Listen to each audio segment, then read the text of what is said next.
If you like audiobooks or audio shows, check out a free trial of Audible. Just click the link in the description.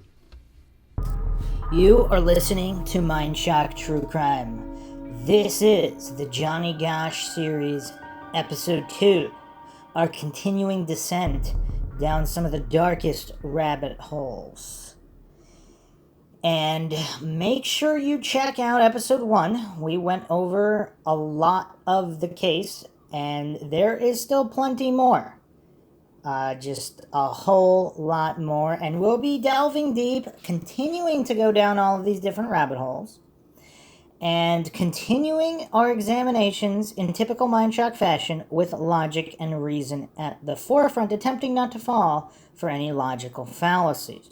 As always, if you enjoy the Mindshock podcast, want to help support the podcast, help us get more mind-shocking content out there to keep up awareness in cold cases, missing persons cases, unsolved cases of all kinds, and wrongful convictions, you can donate to our PayPal. Just check the link in the description. Make sure you subscribe to the channel, hit that bell for notifications. You could also become a YouTube member right here on YouTube. Help support the channel that way. Like and share the podcast, Twitter, Facebook, Reddit, Patreon. Patrons do get priority for case topic, logical analysis, co-podcast requests. You could also be a guest in the podcast depending on your tier. Questions, comments, theories, thoughts, suggestions, rebuttals, debunkings of any kind, leave them in the comment section.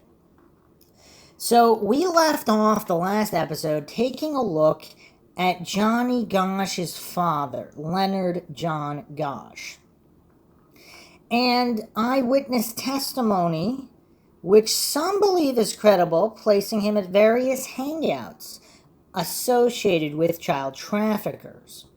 So if that's all true, is Johnny Gosh's own father somehow involved, blackmail or otherwise, in the kidnapping of his own son? Very, very dark. Now, regarding Jimmy Gibson, the witness who came forward corroborating a lot of what Bonacci had said regarding these rings. So Leonard's hobby farm was not mentioned publicly until Jimmy Gibson himself mentioned it. And he described it supposedly accurately. So that's curious. So supposedly, this is the first known mention of the hobby farm of Leonard, and this came from Jimmy Gibson. So let's get a little bit more specific here as we continue our cavdef.org write-up, going through all of the available details on the Johnny Gosh case. Events that morning. Several major controversies have arisen over the events of the morning that Johnny was abducted. Was Johnny at Ashworth that morning, or did witnesses mistake another paperboy for him? Did a tall man follow Johnny, or whoever that boy was, after he picked up his papers on Ashworth? Were there two separate cars, a blue car at Ashworth and a silver Ford Fairmont at Marcourt, or just one blue car? Did the Boson brothers see Johnny slumped over his wagon as they passed by him on Marcourt? What? I haven't heard that one before. Is it true that P.J. Smith saw Johnny being forced into the car and was forced by Orville Cooney to suppress his account? Was there a van parked several blocks away that a witness saw an object wrapped in a blanket get transferred into from another car? So Mike Seskis and John Rossi were both at 42nd and Ashworth that morning, and both were adamant that they saw Johnny.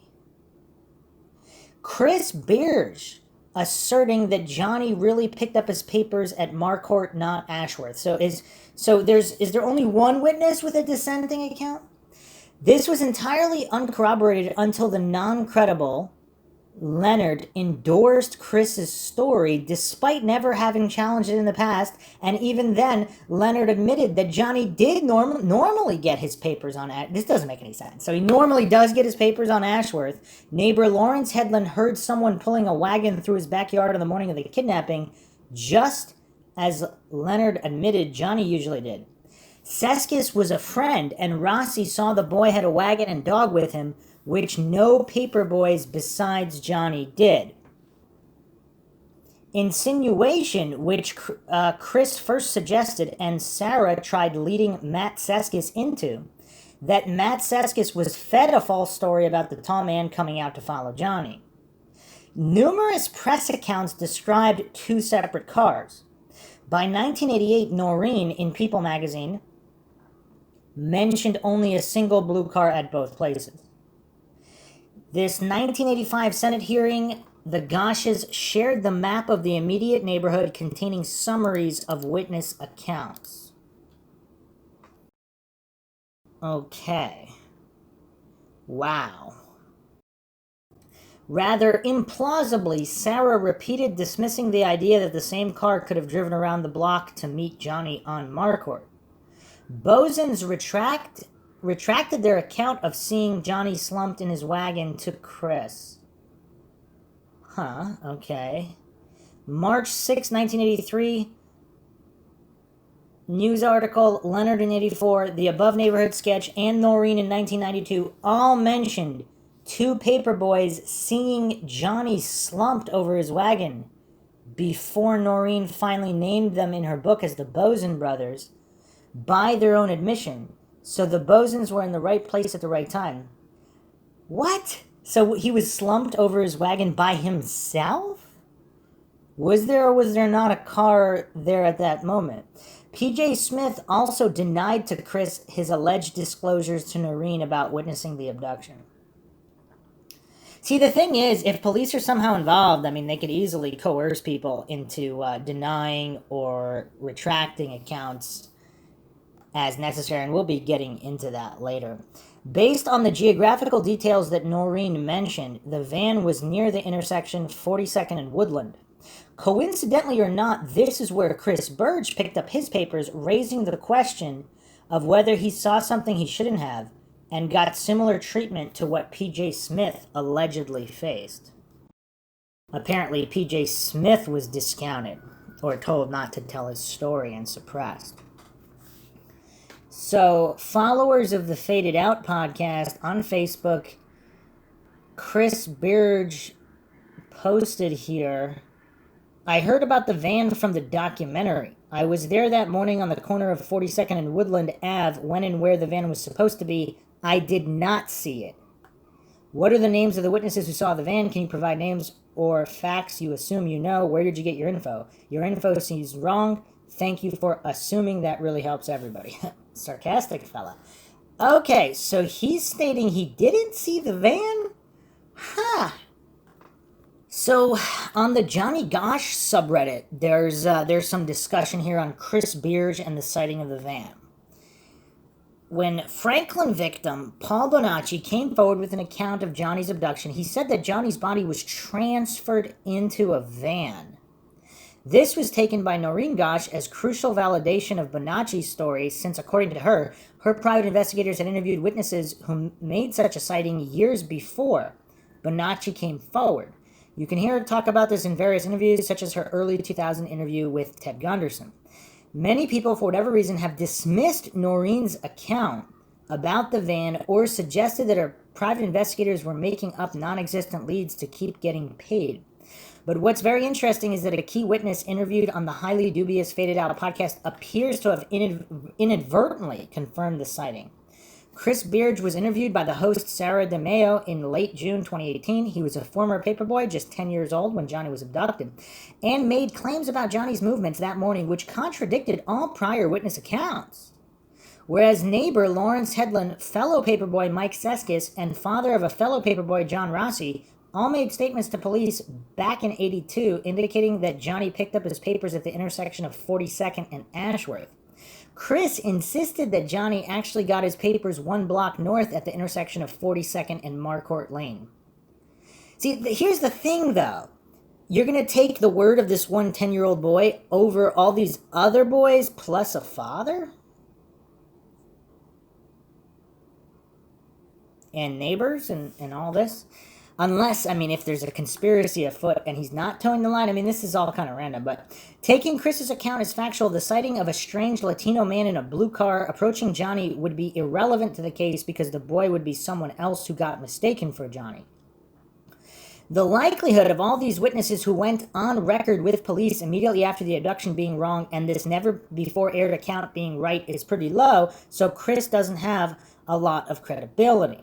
Amusingly, in Faded Out's last addendum to Season 1, you can hear how Sarah finally began questioning Chris's story after hearing one of her other witnesses, Yellow Bag, spoke to John Rossi and found Rossi credible. Chris became very incensed and he had a falling out with Sarah. Of course, the reason for Chris not to be telling the truth is unclear. He could be lying or just mistaken. However, there's something very interesting about his account which makes him a bit suspicious. Noreen Gosh, despite talking about the van sighting several times, has never stated where it was seen. But in 2016, she appeared on the FAW cast and gave enough geographic clues to deduce where it is. She has, in many of her interviews about Johnny's abduction, referred to how after grabbing Johnny on Marcourt Lane, the blue car ran the stop sign and turned left on 42nd, which was north towards the interstate. Listen to the FAW cast starting at 20 minutes where Noreen discusses the neighborhood witness who saw a van parked on the street with its motor running, a blue car drive up, its passengers transfer a large object to the van, and then the van and car both drive off. She says that the van turned right and headed back north again towards the interstate.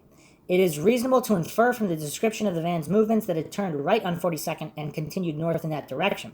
So from which street did it turn onto 42nd Street? Here's a map of the area where Johnny was taken. The nearest interstate to the north and the only one within West Des Moines is I-235. Between Marquardt and I-235, there are only two roads connected to 42nd from which you could turn right onto 42nd and head north. Woodland Ave and Lexington Plaza.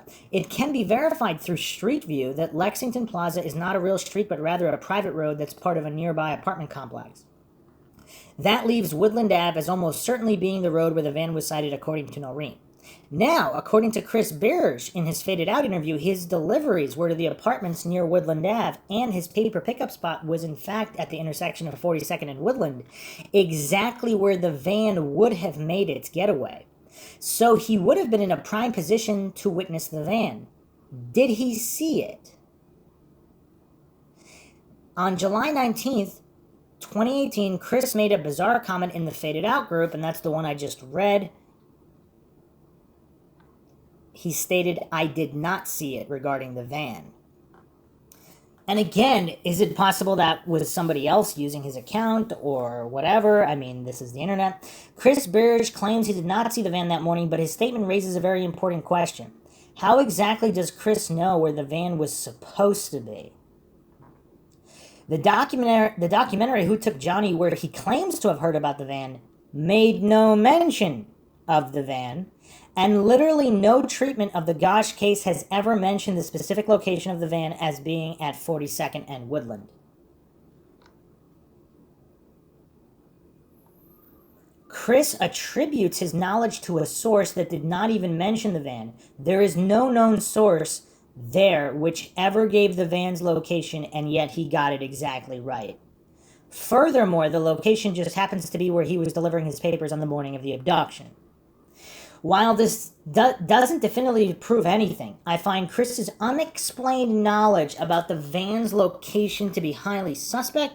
It seems he either knows it from his own personal experience, i.e. he saw it that morning, or he received inside knowledge about Noreen's private investigation from somebody.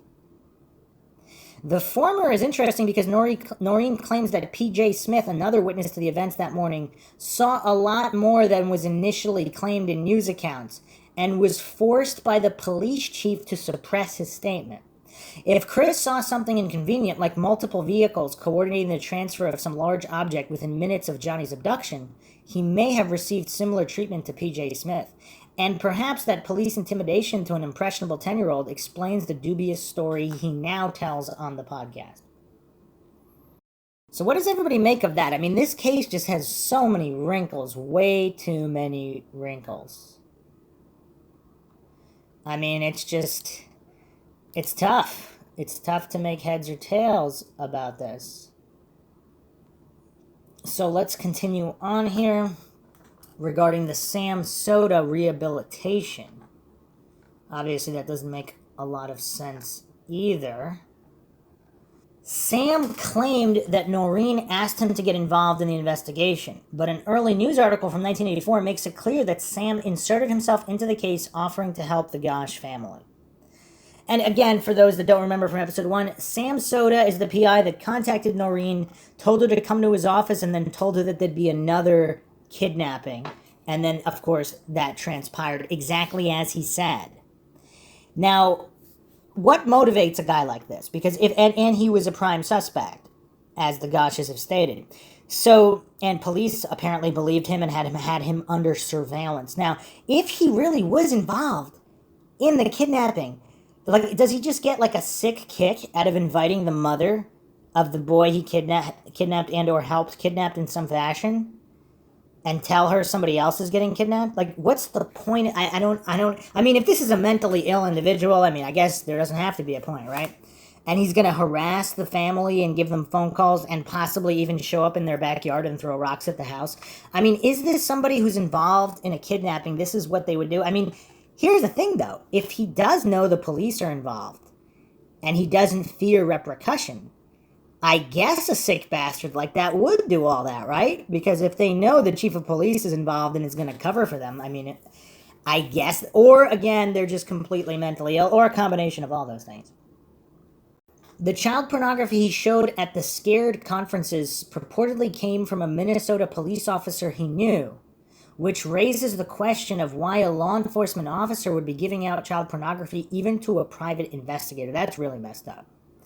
Yet another question is why Ron Wheeler would say to Sam, "I should tell you to stop," but instead gave Sam his blessing to continue the Scared conferences in which he showed child pornography.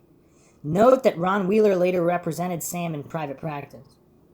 After claiming that Mary Bach was by his side while he interviewed Frank Sikora and taking up how sweet and wonderful she was, he said that her brain is probably scrambled and she's not worth a damn now. When Sarah interviewed Mary Bach, she in fact contradicted Sam's account, saying that she may have been in the other room, not by his side, but believed she was actually not with Sam at all. Man, this case, I mean, can you verify anything in this case? This is getting really weird. Sam disputed that Johnny was targeted in advance, saying the kidnapping was a crime of opportunity.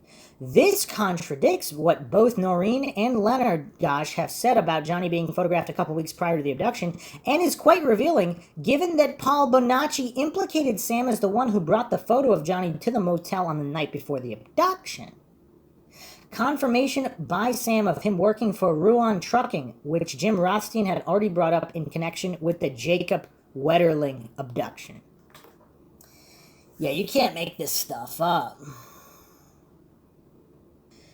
Okay, so let's continue on here with some curiosities. So apparently there's an anonymous source here on the bottom of cavdef.org. Also, actually, I mean, yeah, there's quite a few curiosities here. Was Jimmy Gibson constantly stopping at phone booths to make collect calls throughout the America's Most Wanted filming, as Noreen says Paul Sparrow and Roy Stevens told her? This would imply that Jimmy was acting as a government informant. Okay, because we have this other CIA asset contacting Noreen. Now we have Jimmy Gibson coming out of the woodwork with seemingly credible info. I mean, what is going on here? This is just such an unusual case. And if it's really part of some gigantic ring, I mean, you could see why they would want to keep it silent and have their own operatives trying to control the narrative at all times. Apparently there was a 1997 or 1998 2020 special. And I'm guessing people can't find it? What information is on that one? Wow. There was a web sleuth user, Green Ray. He claimed that in 1987, approximately, when he worked at a restaurant in a wealthy part of Chicago, someone left behind a crumpled dollar bill that had "I'm alive, Eugene Martin" written on it. So here's the post here by Green Ray, December 1st, 2004. I found this form when I did a Google search on Eugene Martin. 17 years ago, I was in a restaurant in an affluent neighborhood of Chicago. As I was leaving, I noticed a balled-up dollar bill on a nearby table. The table hadn't been cleared yet, and I thought someone might think that's garbage and throw it out. I picked it up, gave it directly to the waiter. As I walked to the front of the restaurant, I uncrumpled the bill and saw written on it, "I'm alive, Eugene Martin." I thought it was so strange that I kept the bill, and a couple days later, I thought to call the National Center for Missing Children. I was shocked when they told me he was an abducted child. I was told that he was 13 when he was kidnapped and he would now be 17. I asked if they wanted me to send them the bill, and I was told that I could photocopy it and send it in if I wanted. If they wanted. The person I talked to didn't convey any sense of urgency or even much interest in it. A few days ago, I suddenly wondered if he had ever been found. I had no idea why it occurred to me after all these years. I went to the NCMEC website and saw that he has never been found.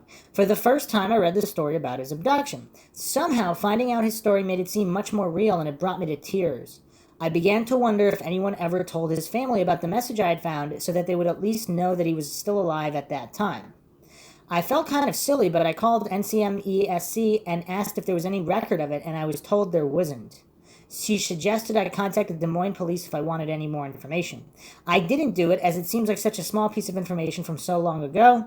Anyway, I just thought I'd add that info here. I'm not exactly sure what the purpose of this website is, but people here at least seem interested. I felt so upset that I had apparently been sitting right near Eugene and found his note, and that there was no happy ending. So yeah, other people, of course. Okay, so some other people are saying how old was the bill, because if it was passed around through many, many people. But his response here, at the time, I had the distinct impression that Eugene Martin had actually been in the restaurant because the dollar bill was crumpled up in a strange way. It was in a very compact ball shape, and after I read what was written on it, I thought that must be why it was crumpled up like that. The person wanted it to be noticed and not just put back into circulation. I certainly noticed it, and I've never given any thought to tips left on restaurant tables before or since. I don't have the actual dollar bill anymore. A friend at the time took it to a psychic and then threw it out. I may still have a photocopy of it. I don't know who I'd even give it to. Huh. It's kind of sad that if this account is true, that the National Center for Missing Children didn't take this seriously. I mean, I don't know what to make of that, but still, it's crazy. Back to CavDef, failed public records inquiries. Iowa Division of Criminal Justice, no records on Leonard Gosh or John Gosh, unwilling to release records on the Johnny Gosh investigation. Is this kind of like the Moore Murray case where they say there are no files to release? Meanwhile, the Moore Murray case is the largest case file in New Hampshire state history. I mean, some of these government agencies, the way they operate, I mean, it's just, wow. Polk County Sheriff's Office, no records on Leonard Gosh or John Gosh. Milwaukee Police Department does not retain records dating back to the 80s when Jimmy Gibson would have gone missing. So is it awfully convenient there's just no record of these guys? I mean, what about Bonacci, Gibson? Nobody can verify anything? Woodbury County Attorney's Office, no records on Leonard Gosh, John Gosh, or Noreen Gosh. No records on Roy Stevens. Raleigh Police Department, no records on Leonard Gosh, John Gosh, or Noreen Gosh, and then they quite definitively state that they would have retained the records about John threatening suicide if they existed, although they acknowledge it is possible an officer was dispatched and went to the address but did not take a report. Woodbury County Sheriff's Office, no records. Colorado Department of Corrections, no records. Email correspondence with Anonymous. Okay, what do we have here? Noreen Gosh was the person who revealed that John Gosh Sr. took $5,000 out of his bank account just before the kidnapping. This is kind of weird, though. Shouldn't he be the one getting the money if he's black? I mean, what is going on here? Jimmy Gibson purportedly joined the Marines in an intelligence capacity and had a DIA email, which he used to threaten Anonymous. We did some snooping and found out he often used the usernames Dan with a lot of various numbers after it. I also, being the webmaster, had access to everyone's email addresses they used to register on the website. Jimmy used an official 100% real DIA Defense Intelligence Agency email address. He apparently had an alter ego named Dan. He also joined the Marines and worked in an intelligence unit. And Jimmy using a DIA email address scared the heck out of me. When I sent him a message and asked him about who is Dan, he flipped out and lost it. He threatened to get his lawyers after me, and then he mentioned the town I live in a threatening way. He also sent me a copy of a letter from his lawyer. Man, this Jimmy Gibson's a shady character. Gibson mentioned the hobby farm to Anonymous several times, saying that John Gosh Sr. kept evidence of his and other people's crime hidden under the seat of an old Jeep on the farm. From what Noreen told me, everything Jimmy said about this farm is true. Charles Kerr died in 2004. He was involved in the pedophile group. The cops raided the farm, and John Gosh warned Charlie Kerr, and they removed all of the evidence, etc., from before the cops got there. Jimmy said he had hidden a lot of it in a vehicle there on the farm. And yes, Noreen told me and others that this farm existed and is a real place, but she wasn't aware of it or a lot of things her ex-husband was involved in. She said that he worked for a sales company and was gone most of the week traveling and would only be home on the weekends. He would have had a lot of property all over the country and kept it. He could have had a lot of property all over the country and kept it from Noreen. CPP Web on Web Sleuths was also Jimmy, posting in order to discredit Noreen and others associated with the investigation. CPP Web was Jimmy Gibson posting messages on Web Sleuth years ago. That's him. We found out that's who he was on Web Sleuth by getting his location, which was the same small town Jimmy lived in at the time in Wisconsin. We also messaged him pretending to be from that area and asked him questions. Jimmy was not an undercover FBI agent like he said. He was probably a paid, blackmailed FBI informant. Jimmy Gibson escaped with Johnny, and his Ojibwa heritage allowed them to hide on reservations. Jimmy and Johnny Gosh escaped around 1987 from their captors on a ranch in Idaho. They stole a car and traveled to far north Minnesota, close to the Canadian border, and lived on the American Indian reservation called the White Earth Band of the Ojibwe. The Ojibwe is a Native American Indian tribe that Jimmy knows well and trusts. He is part Ojibwe Indian. They worked as loggers in Minnesota with fake identities. I think Johnny went by the name Mark. When Johnny went to visit his mom Noreen that night in 1997, the other person who was with him that didn't speak was an Ojibwe Indian who was sort of Johnny's bodyguard. Johnny had dyed his hair black and grew it very long and had a dark tan to try to blend in with the Native American Indian people. Wow! Has anybody heard that explanation before? That's crazy.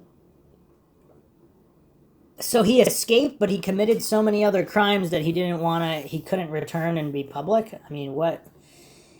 What does everybody think of this? I really don't know what to make of any of this information. I mean, this is just clearly one of the most mind-shocking cases ever. Despite being commonly repeated elsewhere, the Colonel does not refer to Michael Aquino. And the Michael Aquino conspiracy, I mean, that's out there. If you want to read something out there, some people even say he's the Zodiac killer. He's got some demonic temples set up, and he's in the military community and all part of all of this craziness. But continuing from Cav Def here, yes, you are correct. The JG in those letters to Paul are Johnny Gosh. Paul confirmed this, but Paul told me directly that the Colonel is not Colonel Aquino. He said the Colonel mentioned in those letters is the nickname of one of the pedophiles who bought kids and pimped them and sold them in the Southwest. Colonel Michael Aquino was a mind control programmer. He was one of Paul's monarch programmers, as he calls them. I don't think Colonel Aquino was buying and keeping kidnapped children or anyone else, since he was an active duty colonel in the U.S. military, traveling to military bases and busy most of the time. It doesn't make sense to me how he could keep kidnapped people somewhere. He's of course guilty and probably has bought children. I'm not making excuses for the evil man. And on my old website, in the chat room that we had, there was a discussion about the colonel. Paul Bonacci, who was often in that chat room, said the colonel was not Lieutenant Colonel Aquino. The colonel was the nickname of the man who operated one of the child abduction groups that kidnapped children and others all around the U.S. They were sort of freelancers or independent contractors, if you will, that worked for wealthy pedophiles like Larry King and people in the U.S. government. Paul sent a few of us some of the letters that his friends who were abducted in the 80s sent to him. They mentioned that the colonel had moved back to Mexico. Now, I know that Lieutenant Colonel Michael Aquino never moved to Mexico. He stayed in the San Fran area and was sometimes stationed in Missouri, Colorado, and D.C. As a U.S. Army lieutenant colonel, he couldn't really be living in Mexico. Or someone was just mistaken that he moved to Mexico. But yeah, I'm not going to go down the Michael Aquino rabbit hole. I mean, it is deep. It is just insanely deep. But what about the Omaha visit with Leonard taking Johnny there to the Air Force base? I mean, that's just such an oddity. That just jumps out. That's weird. Continuing on here, a corrupt judge in Nebraska who was involved with Larry King owned a farm in South Georgia used for satanic activities, perhaps related to Harmon Tucker and the plantation used by Harold Anderson and Nick O'Hara, which were linked to the Atlanta child murders. One of the people in that Johnny Gosch Foundation told me and others that one of the corrupt judges in Nebraska, who is a pedophile Satanist in Larry King's group, owned a farm somewhere in South Georgia where they had satanic rituals and, of course, murders, rapes, orgies, etc. of children and others back in the 70s and 80s. I sort of remember back in the late 80s or early 90s, there was supposed to be a serial killer in Atlanta and other areas of Georgia who was murdering young black children all over the state. This person at the foundation told us that these serial murders were connected to this judge's satanic group at their farm in Georgia. Wow, so dark. John DeCamp talked about Penn State being linked to Franklin back in the 90s. This group was spread out all over the country. I don't know if you are aware of this, but the Penn State Jerry Sandusky pedophile scandal of a few years ago was directly linked to the Franklin cover-up back in the early 90s by John DeCamp. Alex Jones interviewed John DeCamp around late 90s, and he talked about Penn State being involved. Alex had to edit that out of his radio show back then because he was afraid of lawsuits. When the Penn State scandal came out a few years ago, Alex remembered his conversation with John DeCamp in the 90s and talked about it on his show. Man. Okay. Wow. So let's go back to the Johnny Gosh subreddit. There's an interesting post here with some information. What are the smoking guns for and against the Franklin theory? 1, for those of you who believe that Johnny was taken by an organized pedophile trafficking network, especially the Franklin network, what are the key pieces of evidence, smoking guns, that lead you to this conclusion? Or 2, for those of you who don't believe the Franklin theories, Paul Bonacci, what are the smoking guns for you that it is a hoax? So, a few posts here. I went down this rabbit hole a while ago and listened to Sarah DeMio's podcast called Faded Out. She theorizes it was a person or people at the register or connected to it. She goes into the fact that there were known pedophiles connected to the register and that one of them likely took him. It's been a while since I listened to it, but I do think she's on the right track with her theory, and it was someone a lot closer to home. I'm not doubting that there was a Franklin network, just the fact that he was actually a part of it. He probably was killed soon after he was taken. Sorry, no smoking gun. And of course, if there was a pedophile at the register and they were involved, that doesn't mean another ring wasn't also involved. I mean, of course, again, there are some very sick independent contractors, as mentioned. Marion number 1 responded, I would be incredibly cautious when listening to Faded Out. This is something I've written about on the sub before. It has a record of twisting, ignoring evidence to suit an agenda of discrediting Noreen Gosh and Paul Bonacci.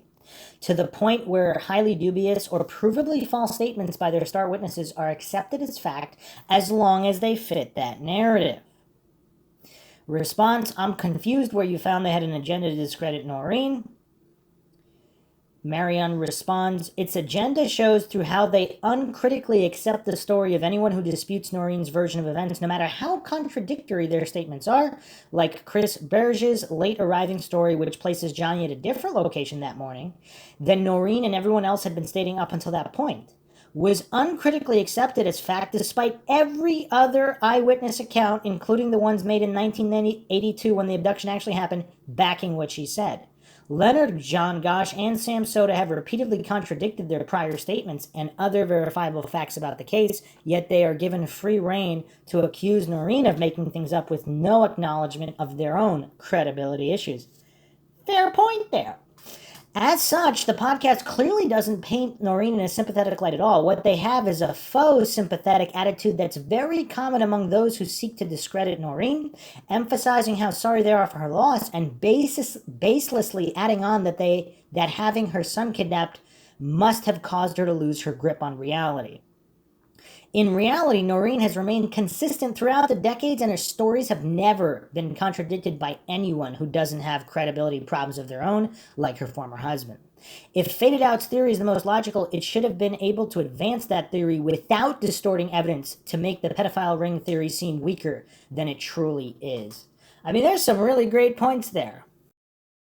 So he's about to get into some theories regarding this other suspect, Wilbur Millhouse. So let's get into Wilbur Millhouse here before we get back to that.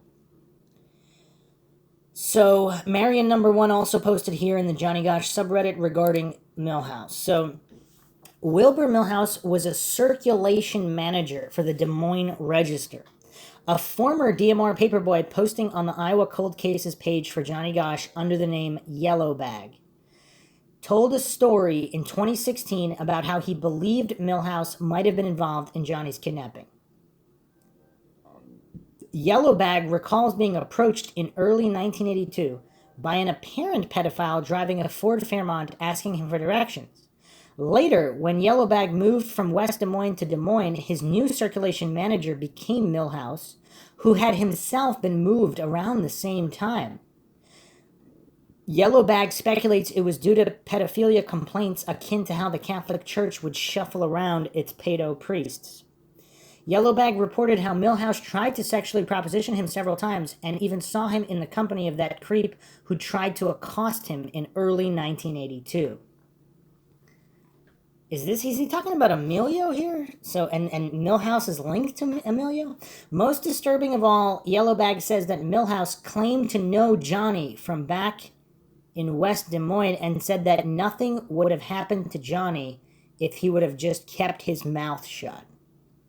Wow. So did he attempt to assault Johnny and Johnny told? The legitimacy of Yellowbag's claims are unknown. Millhouse certainly was a pedophile. He was arrested in 1986, 3 years after he left the DMR due to health issues, for sexually abusing numerous teenage boys. Faded Out, a podcast on the Gosh case that's popular but has many flaws, came across Yellowbag's story in 2018 and pursued it.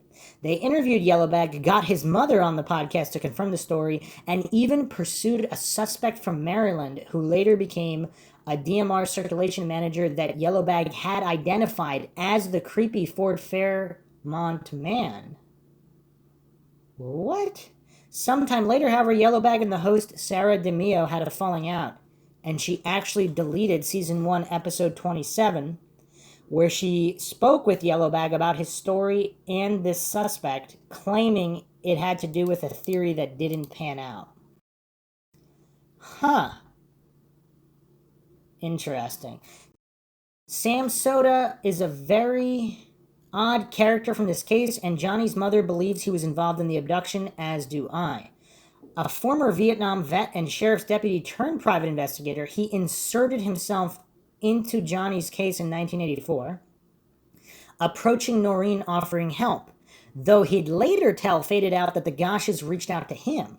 Noreen claims that Sam invited her to his office and he told her there would be a second paperboy kidnapping on the second weekend in August on the south side of Des Moines. That did indeed happen with Eugene Martin. He also played a role in exposing a pedophile at the DMR named Frank Sikora, although he faced controversy over claims he had falsely presented himself as a law enforcement officer, and there was no apparent connection to the Gosh or Martin cases. Ultimately, by her account, Noreen became suspicious of Sam for seeming to know too much about the case, and police began monitoring him, at which point the Goshes received threats and harassment. He was a person of interest for a number of years, but they could never make anything stick. Then, when Paul Bonacci came forward, the Goshes gave the PI who was checking out Bonacci's story a photo of Sam to put in a photo lineup for him. Bonacci picked out the photo of Sam, accurately said his name, and said that Sam was the kidnapping group's local contact who helped to arrange the abduction. While working as a PI, he ran an organization called Stolen Children Are Reported Every Day, Scared, purportedly meant to raise awareness about child exploitation. At some of these meetings, he showed real child pornography to his audience that included police officers. He claimed on Faded Out that first assistant Polk County attorney Ron Wheeler told Sam, "I should tell you to stop," but instead gave Sam his blessing to continue. Wheeler later represented Sam in private practice in 1993 on charges of beating his teenage stepson. Wow. I mean, yeah, it's really weird too, because why would he be exposing? I mean, I don't know. Like, if he's part of the network, but he's exposing, I guess, people who aren't part of the network to make him look like he's a good guy, since, look, he's exposing these criminals while protecting other criminals. I mean, I don't know. Apparently, Millhouse moved to Overland Park, Kansas in the late 80s. Wilbur died before the Faded Out podcast came out. Yellowbag also said he reported the incidents to police, but nobody followed up on them. Now that makes people believe that law enforcement is indeed involved. Also, I forgot to mention, regarding Noreen Gosh's interview with Ted Gunderson. I mean, there are some major bombshells dropped in this interview. So let's go over the bullet points here. So she mentions the private investigators canvassed the area around the Gosh home talking to witnesses, describes them interviewing one man who noticed a van parked against the flow of traffic with a loud motor running, looked through the window to observe, and saw a car pull up just before a large object was transferred from it to the van. Noreen says that 2 weeks before the abduction, a neighbor saw a man in a car with out-of-state plates taking photos of Johnny with a long telephoto lens as he walked home from school. Now, this is weird because other accounts, aren't they saying it was a woman who was taking his photos? This is weird. Noreen says, or was his photo taken on more than one occasion? Noreen says that after learning about Franklin, she recalled how about 3 weeks after Johnny was kidnapped, the Des Moines Register ran an article on two young girls, 13 and 14, who were taken from Des Moines to Omaha for prostitution, and the police chief ignored it, and she got a death threat for calling attention to it at a press conference. Noreen says she later found out that West Des Moines police chief Orville Cooney was good friends with Robert Wadman and attended the Franklin pedophile parties with him. She says the imposter made my husband look very suspect, but points out there are no definitive answers. What? That's a bold claim against Orville Cooney, the police chief. She's saying he attended these parties. That's why there was going to be no investigation. That also explains why they don't even want to give the photos of the policeman that Johnny was talking to before the disappearance. They only gave some of them. Wow. I mean, this is crazy. Noreen shows her book with the photo of the Noreen impersonator. Noreen says she was informed that the impersonator had a stroke upon learning that her photo was in the book. Noreen describes the farmhouse outside of Sioux City where Johnny was taken and calls it the Charlie Kerr Farm, with an old house that has since burned down. Noreen credits Paul Bonacci with witnessing the Colonel paying the kidnappers in cash for Johnny. She says he identified Michael Aquino as the Colonel and heard that Johnny was going to Colorado and the West Coast with him, but never saw him again until 1986 at an orgy at Aquino's home in Colorado. Noreen says Johnny stayed on many Indian reservations and eventually left the last one to live elsewhere in the country. Mentions the child victims turning into perpetrators once they reach adulthood. Noreen says on the topic of how the kidnappers knew Johnny would be alone that morning that, quote, I heard something in court I had never heard anywhere from Paul Bonacci, that there were prior arrangements with Johnny's father. She asks Gunderson, were you surprised when you heard that in court? Has Rusty Nelson confirmed the identification of John Gosch Sr. as being in the Franklin Credit Union at Larry King's office, saying it was in John DeCamp's office and it was her husband George who pulled out the picture. Noreen says that her ex-husband was also at the Max. Noreen asks, so what was Sam Soda in the whole connection? She says that according to Paul Bonacci, they called him Soda Pop. Recounts that he brought photos of Johnny to the motel the night before and said he was the kid they would be taking the next morning. She also says Bonacci placed him at the farm in Sioux City while the kidnappers were photographing the molestation of Johnny. Noreen says that in her discussions with Bonacci and other victims, she learned that Eugene Martin was taken by the same ring, and another victim said Jacob Wetterling was as well. Noreen claims the police rejected her info about the warning from Soda because he denied ever saying it. Noreen discusses Barry's Lounge, saying that in a room upstairs they showed adult films, including child pornography, and after it burned down, a waitress told her that Soda would bring in big brown bags wrapped with duct tape upstairs on the nights when the child porn was shown. She says the waitress also told her that many Des Moines police officers came to watch the films. Noreen claims that her son told her about satanic rituals whose purpose was both to exhilarate the adults and traumatize the children, and used the term breeder mothers. She refers to the children being used to entrap and blackmail politicians. See, in the post-Epstein era, I mean, does she sound less crazy? The post-Epstein Jill Zane Maxwell era. I mean, what does everybody think of this? I mean, all the coincidence theorists poo-pooed all this stuff. But now, again, post-Epstein, I mean, is it really that outlandish? I mean, again, Ted Gunderson exposed this a while ago, but a lot of people don't even know about Ted Gunderson. It's also hard to claim that the former head of the FBI, a former FBI head, is not credible.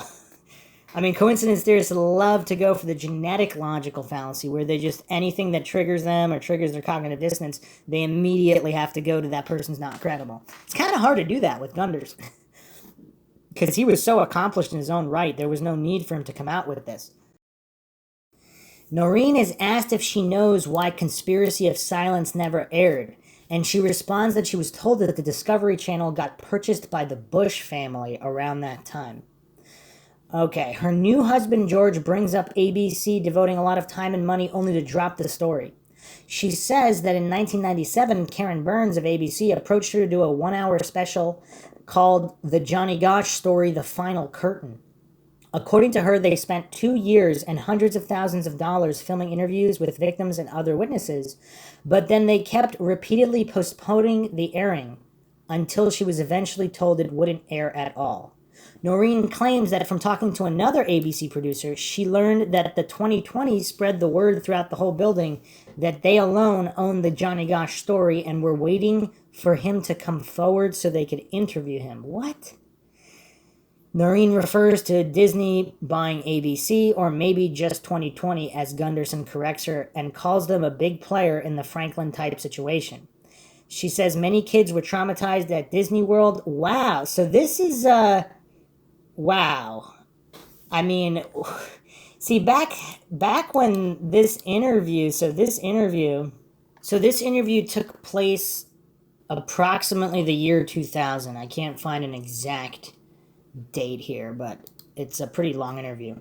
So back in 2000, I mean, a lot of these notions were definitely just discarded by devout coincidence theorists, authority-worshipping cultists who think that politicians or any kind of high-ranking government officials or law enforcement would never be involved in anything like this. It's just, yeah, it's just really weird.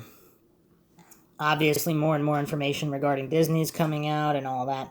Noreen tells the story of how her first private investigator, Dennis Whalen, attended a child auction near Houston, Texas, shortly after Johnny's kidnapping, which she and John financed with a second mortgage on their home, and says there were foreign buyers there. Noreen says she heard about child auctions in Toronto and Las Vegas from Bonacci, and Rusty Nelson says off camera that Larry King took him to such an auction north of Vegas near Area 51 around Indian Springs, Nevada. Happens to be near Creech Air Force Base. Gunderson mentions another tip about child auctions in Lincoln, Nebraska at the barn, and when DeCamp sent out a call to check on the barn, a deputy sheriff involved in Satanism prevented the auction from happening. They also refer to some child auctions in Pennsylvania and rest areas near Lincoln, the latter of which Gary Caradori found out about. Nelson says that the buyers at the auction included one Jewish man, a couple Middle Easterners, and some American businessmen. Noreen says Linda Blood kept calling and asking if she was sick. And for those that don't know, Linda Blood is known for her book, The New Satanists.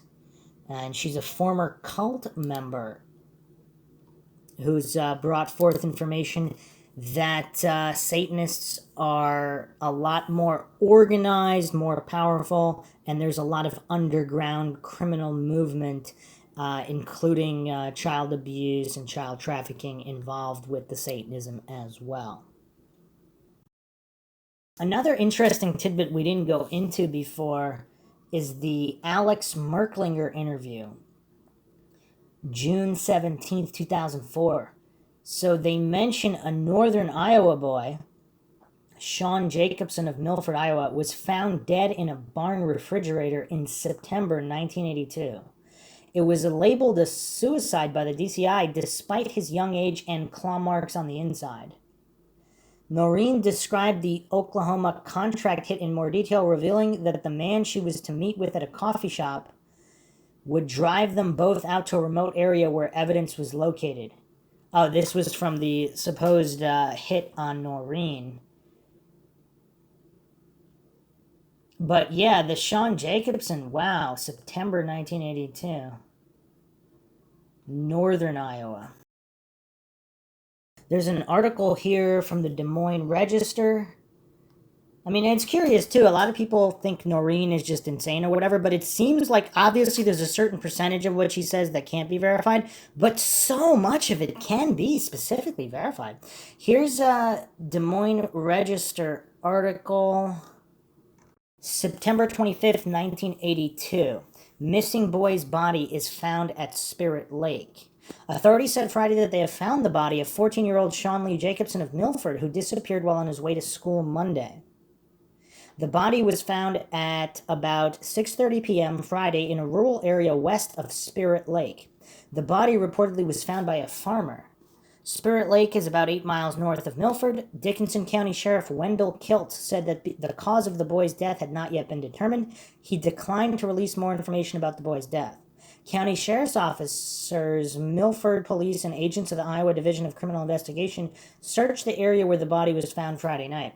A neighbor of the Jacobson family said the ID of the body was based on clothing the boy was wearing. The boy's books and lunch pail were found Monday near a water-filled gravel pit near Milford. Authorities had searched all week for the missing boy. Ponds and gravel pits were dragged and about 300 people joined in the effort, which was focused on a rugged area west of Milford. About 60 of Jacobson's high school classmates joined in the search Thursday, again combing the area west of Milford. It was not known whether the boy had met with foul play or had been the victim of an accident. His father, Raymond, had said Thursday that he was certain his son had not run away. "I know my boy," he said, "and he'd never run away." DCI Chief Gerald Shanahan said criminologists were flown to the scene Friday night. His agents were also involved in the investigation 2 weeks ago of 12-year-old West Des Moines youth John Gosh. But he said Friday night that, as far as we know, there is no connection between the cases of the two missing boys. Wow, and the DCI is just really sketchy in all of this as well. I mean, these are just endless details that just, it's just so hard to make sense of all of this. The Michael Corbin interview. I mean, it's also curious how many people are dying as a result of being involved in this case. Michael Corbin interview, July 18th, 2005. Noreen claims that she was recently in contact with Paul Bishop, this supposed CIA asset. She also disclosed that a month ago, the witness who from his bedroom window heard a car door slam and saw the Ford Fairmont speed away, this was PJ Smith, revealed that he actually saw a man, and most likely Tony, shoot Johnny with a stun gun, then lift him into the car with the help of someone, most likely Paul Bonacci, who was in the back seat. References information she recently received and revealed on the Marty Stacy show that the West Des Moines police chief attended child sex parties in Omaha with Robert Wadman, and that shortly after publicizing it, the source of the information died. Noreen starts to elaborate that the West Des Moines police chief told the witness, PJ Smith, not to reveal what he had seen to anybody. Does this sound like a legitimate investigation here? The May 22nd, 2008 Blog Talk Radio interview, Noreen states that witnesses noticed the man in the blue car had a brown manila envelope on the seat. She recants how the man in the blue car got flicked the dome lights before pulling away, just before another man who was described as quite tall, over 6 feet, came out of the trees between the two houses, describes how a witness who was in his bedroom, PJ Smith, heard a car pull up really quickly, looked out the window and saw Johnny being shot with a stun gun before the tall man, and someone who jumped out of the back seat loaded him into the car and it sped away through the stop sign, going on to say that the vehicle pulled into a side street some ways away from the Gosh home and transferred something long wrapped in a blanket, Johnny's body, from it to a van parked there. As recounted to private investigators by a man who got up early, heard a car running, and looked out the window. Noreen says that when neighbors called about not getting their papers, waking up, John went out to search, came home within minutes after finding Johnny's wagon. She claims police took her sheet of written statements from witnesses who she'd contacted before the police even arrived. Noreen insists that Johnny stayed listed as a runaway for multiple months. She recalls the article published a couple weeks later about 2 girls from Des Moines. Noreen also mentions the lesser-known 1986 kidnapping of Mark Allen, which she was first notified about by the NCMEC because it did not receive publicity. She says she took the ruling of Judge Warren Erbaum in Bonacci's 1999 trial to the county attorney and West Des Moines police, who refused to accept it. She mentioned how 25 years later, on the morning of August 27th, a Sunday, her birthday, a package was delivered with photos of Johnny bound, gagged, and looking drugged. Claims that a lab at the NCMEC confirmed the photos were taken in the 1980s and were of Johnny a couple months following his kidnapping. Says she took the photos to the police, but someone else who received them took them to the media. She also describes getting more photographs, around 250, from a CD sent to her through the U.S. mail without a stamp, some of Johnny and some of other kids, and how the police never called her back about it. She says she called a programmer friend to examine the CD, who found the photos were being posted on a Russian website, got the passwords to different areas on the site, and gave her enough information to provide to the NCMEC, who had been trying to break into that website for a long time. Reports that the Russian website had 8 million photos of children from all over the world, according to Noreen. The photos of Johnny didn't appear on the Russian pedophile website until they were sent to her, indicating someone had them in their private collection for a while. Wow, the Des Moines Register purportedly printed a statement from police admitting they never investigated the origin of the photographs. Wow. That's crazy. What else is curious, on a more recent interview, Catherine April Waters, January 5th, 2017, she stated the NCMEC tried to set up a task force to investigate Johnny, Eugene, and Mark Allen's disappearances, but the West Des Moines police refused to cooperate. She claims that the police told Mark Allen's parents not to talk to the press about their son's abduction to avoid panicking the public, and also told them not to talk to Noreen because she was a troublemaker. ensuring that she didn't even find out about Mark Allen until recently when the NCMEC told her. Wow. Okay, here's another major mind shock. Noreen compliments Nick Bryant as doing an excellent job on his book about the Franklin scandal with no mention of their earlier falling out. She mentions that the West Des Moines police chief, referring to Orville Cooney, died of a heart attack just as her attorney was preparing a civil case against him. Says that much earlier she told the city council of her plans to file a $20 million lawsuit against the city for the police chief's negligence, leading them to conduct an emergency non-public council meeting in which they forced Cooney to resign. She then says that 4 months later, Cooney was arrested for stealing blank videotapes and Molly screws from Target. What? What? Wow. Okay, that's all insane. Now let's go back to the smoking gun posts for and against this theory. Marion number 1 says this: a repeated occurrence on Faded Out was that it only took one new piece of information to make her do a complete 180 on her beliefs when the evidence wasn't nearly strong enough to warrant it. To give a few examples, as soon as she interviewed Chris Berge, she accepted his story without reservations and revised her view of Johnny's activities that morning to match Chris's account, putting it above all other witnesses who actually gave their accounts back in 1982.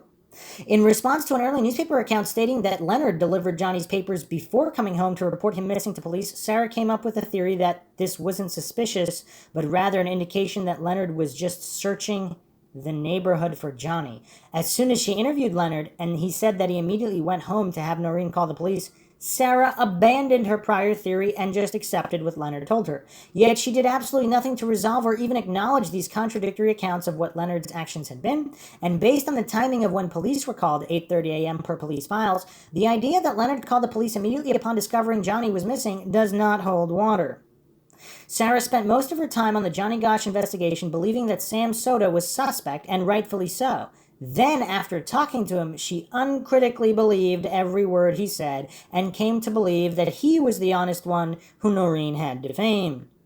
All of this despite the fact that his interview was full of red flags, a false statement that the Gosches hired him when it was the other way around, a dubious assertion Eugene Martin's kidnapping was unconnected, how would he even know if it was or wasn't connected? An even more dubious attempt to dissuade Sarah from her Millhouse theory and claim Johnny's kidnapping wasn't premeditated, an odd assertion that the county attorney's office gave him a blessing to show child pornography in public, and an attempt to stop Sarah from seeking out witness Mary Bach, who he had just claimed would corroborate his story on Frank Sikora. Not surprisingly, because when Sarah did interview Bach, she contradicted Sam. Wow, that's weird. So Sam Soda's like, oh yeah, the Frank Sikora thing, Mary Bach can corroborate the story. But by the way, don't seek her out to actually have her do that. She can, but don't talk to her and actually do that. That's kind of weird. All right, continuing the post here. Do you really think this is a legitimate way to go about investigating a case?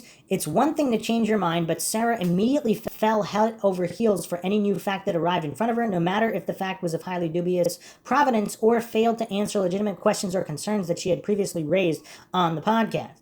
As such, there really wasn't a fair consideration of different theories at all. By the time of Leonard and Sam Soda's interviews, the podcast was incredibly one-sided, accepting these anti-Noreen accounts with no criticism and making unfounded arguments against the Franklin theory.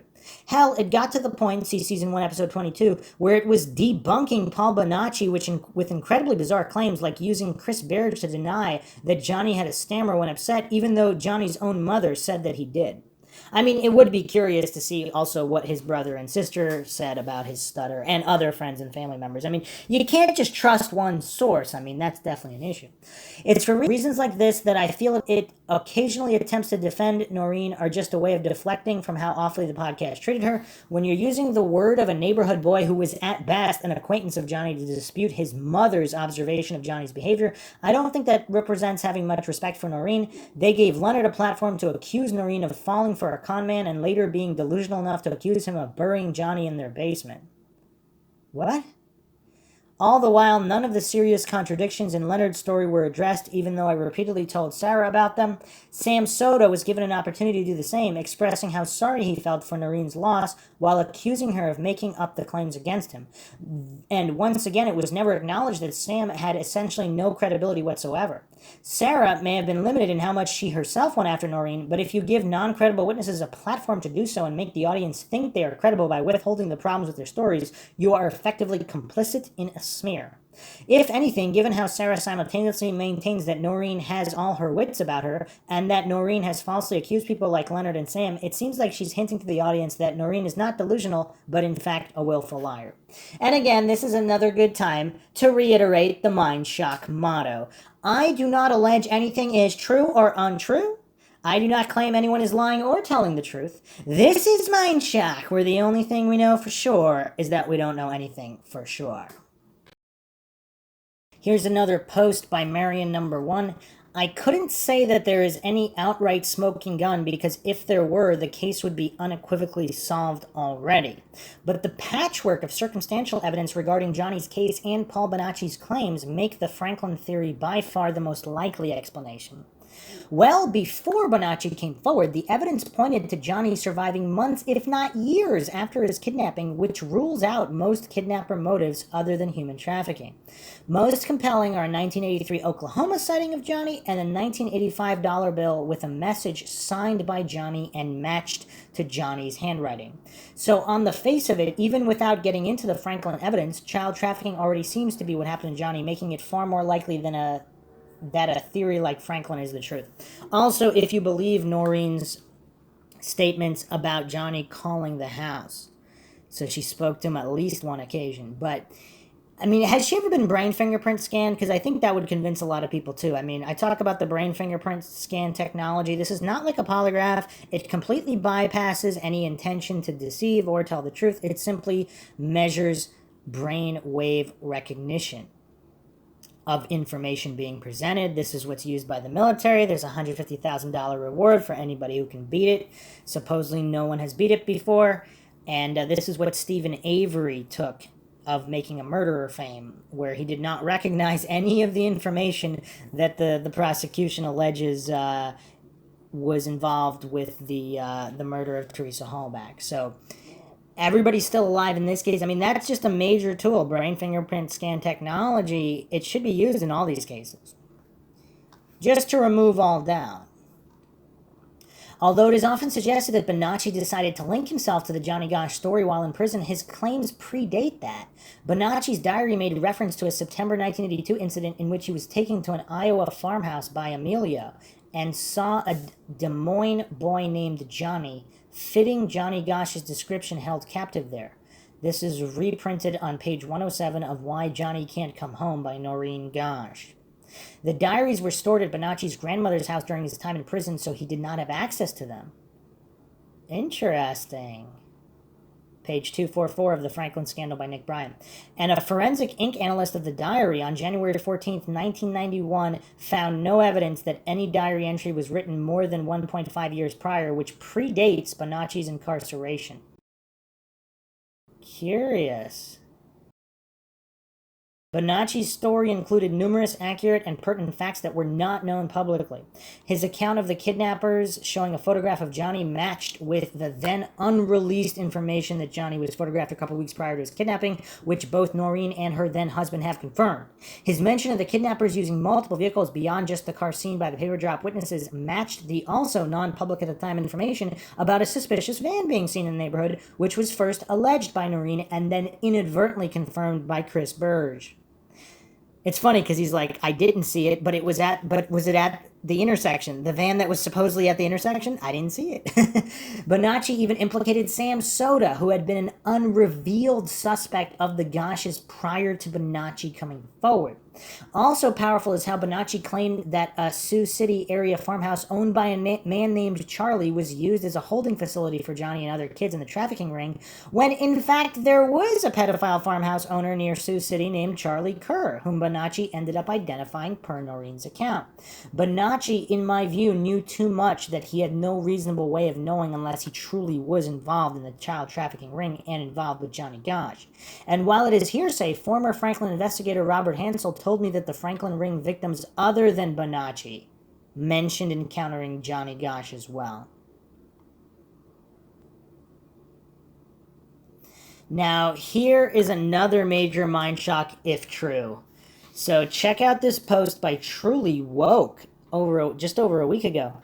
Well, first of all, Paul Bonacci is the stepbrother of one of John Wayne Gacy's victims. Many young boys worked for John Wayne Gacy, but one of which was Philip R. Pask. Philip Pask assisted a man named John D. Norman in the Delta Project, which was basically a pedophilia child trafficking organization which facilitated clients across the continent. This can help back up Paul Bonacci's claims about him being part of a human trafficking ring. The reason why the media isn't saying much about the Gacy connections is because many of the clients of the Delta Project were law enforcement officials, politicians, and elite individuals who have the power to cover this stuff up. We also can't forget about many different victims and witnesses who've come forward about conspiring with one another and have said that they've been sexually abused by these corrupt elites involved in the cover-up. We assume that our government isn't involved in harming others because they're meant to protect and serve, but clearly we've been mistaken. Sometimes the truth is crazier than fiction. So the last rabbit hole we're going to go down here is the Delta Project. This is also by Truly Woke 111. Someone also posted here the reason paperboys were targeted is they have an exact route. So they have a predictable movement. Curious. So one of Gacy's victims, Timothy McCoy, Paul Bonacci was the stepbrother of him. This led me to do some research on the John Wayne Gacy case, and I made the recent discovery that Philip R. Pask, a man who assisted John D. Norman in the Delta Project, worked for John Wayne Gacy's PDM Contractors, a company John Wayne Gacy owned. What a coincidence. The Delta Project was a pedophilia child trafficking organization which facilitated clients across the continent. After 2 child pornographers were arrested in Chicago, 50 to 100,000 index cards containing information about clients and victims were confiscated by law enforcement officials. It's said that these index cards were confiscated and classified due to law enforcement officials, politicians, and elite individuals being involved in some way. And the last podcast on the left had a write-up on this. Wow, a lot of crazy stuff. And on the last podcast on the left regarding John Norman and the Delta Project, a cover-up of a giant trafficking network, and the accomplices of John Wayne Gacy. I mean, these rabbit holes just keep on coming. I mean, this is crazy stuff. We can connect the Delta Project to the Franklin child prostitution ring through Paul Bonacci's claims. So in June 1978, Chicago police officers seized tens of thousands of these index cards from Norman's apartment. During an interview by Ted Gunderson, Franklin victim Paul Bonacci mentioned being abused by a Chicago schoolteacher named Joe Reynolds, who procured children for a nationwide boy prostitution network. The man in Chicago who ran the child prostitution ring kept a pink collection of file cards listing customers and the kinds of boys they liked. When the man who had a history of sex offenses against children was once again arrested, law enforcement discovered his file cards. Bonacci recounted being in the apartment where the file cards were kept, performing administrative tasks for the network. According to Bonacci, 2 names that showed up in the file cards were Alan Baer and Harold Anderson, both implicated in the Franklin case. Based on the location, Chicago, the timing of Bonacci's abuse, late 70s, early 80s, the description of the man in charge of the network, and the nature of the file cards, their color and information they contained, it is extremely likely that the man was John Norman. That would indicate that multiple Franklin abusers purchased boys from Norman's operation. I mean, this is just crazy. Another thing relating to Pask Tony, one of the individuals involved in Johnny Gosch's abduction, is suspected to be Philip Pask. According to Paul Bonacci, Tony was a tall man, had long hair, had acne scars on his face, and would also dress up as a woman. According to witnesses at the Johnny Gosch abduction scene, he was described as a tall, stocky man, seen walking behind Johnny while he walked away from the paper drop. These two photos are the only ones I could find. He is 6 feet tall, just like Paul Bonacci claims. He was a child trafficker who worked for a human trafficking organization connected to the Franklin child prostitution ring, dressed up like a woman, just like Paul Bonacci claims. He also had long blonde hair, just like Paul Bonacci claims, blue eyes, and was thin. Not only does Philip Paske match Paul's description, but he also matches the description of Michaela Garrett's kidnapper.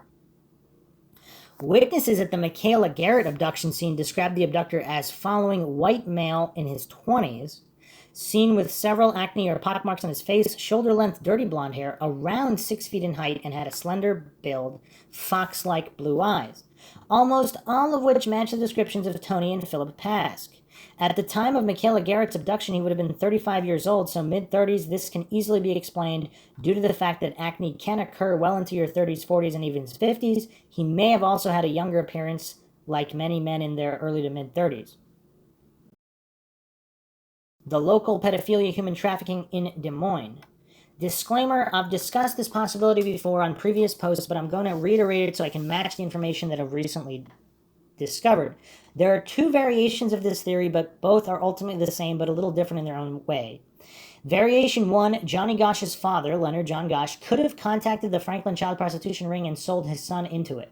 And due to human trafficking being a widespread network that operates globally, meaning that all local trafficking ring cults and criminal organizations that are involved in human trafficking have to remain interconnected in order to successfully traffic individuals from one place to another. So it is possible that people from the Franklin child prostitution ring could have had connections with people in one of the local Des Moines human trafficking pedophilia rings and used them in assistance in Johnny's kidnapping. This can explain Sam Soda's involvement and how he knew about Eugene's kidnapping before it happened. Variation 2, there were many pedophiles who worked for the Des Moines Register, two of which being, also knew names, numbers, paper routes, and addresses, and were giving it out to people within the ring. Then it's possible they could have used this information to put Johnny on the market, where he was then sold to the Franklin child prostitution ring. After he initially was sold, I believe that Paul Bonacci and Emilio were sent to assist Sam Soda and Tony, possibly Philip Pask, in Johnny Gosch's abduction. I believe that this variation is more plausible considering the fact that Eugene Martin and later Mark Allen disappeared under similar circumstances. I believe that the Des Moines local human trafficking ring could have sold Eugene Martin and Mark Allen to different buyers, who less known than the people who purchased Johnny. Many of the Franklin victims are still unknown, so Eugene Martin and Mark Allen being sold to the Franklin ring is still a possibility. Ultimately, both variations follow the same theory that a smaller local human trafficking ring worked with Franklin ring in order to abduct Johnny and possibly others. Variation 2 also supports the Yellow Bag's experiences and the idea that a local ring could have been trying to abduct and traffic others. Remember that Des Moines is still a big city and child prostitution was a big thing back then. The Delta Project also points out how they would recruit young boys as prostitutes and would pimp them out to customers or clients. Disclaimer, ultimately this is just a theory and I don't want anybody to think that I'm spreading false information to people and feeding them as true. I'm still doing more research and will update everyone the more info I find about Johnny Gosh, Franklin, and anything connected to it. So wow, the rabbit holes run deep. What do all the Mindshock listeners think about all of this so far? It's kind of hard to ignore all of these coincidences and bizarre oddities. There's just so many of them and corroborating evidence. But in the next episode, we'll be taking a look at the bizarre Jeff Gannon situation. Some believe that he was Johnny Gosh. And there's a lot of information there. We'll be going over that. And there's plenty more to come in the Johnny Gosh series. If you find the Mindshock True Crime podcast interesting and informative, you can donate to our PayPal, help support the channel, help us get more mind-shocking content out there, and keep up awareness in these missing persons, cold cases, and wrongful convictions. Just check this link in the description. You could also become a YouTube member right here on YouTube, help support the channel that way, get access to exclusive streams and chats. Make sure to subscribe to the channel, hit the bell for notifications, like and share, Twitter, Facebook, Reddit, Patreon. Patrons do get priority for case topic, logical analysis, co-podcast request. You could also be a guest on the podcast depending on your tier. Questions, comments, theories, thoughts, suggestions, rebuttals, debunkings of any kind, leave them in the comment section. This is Bruce McGuire signing off. Catch you guys next time.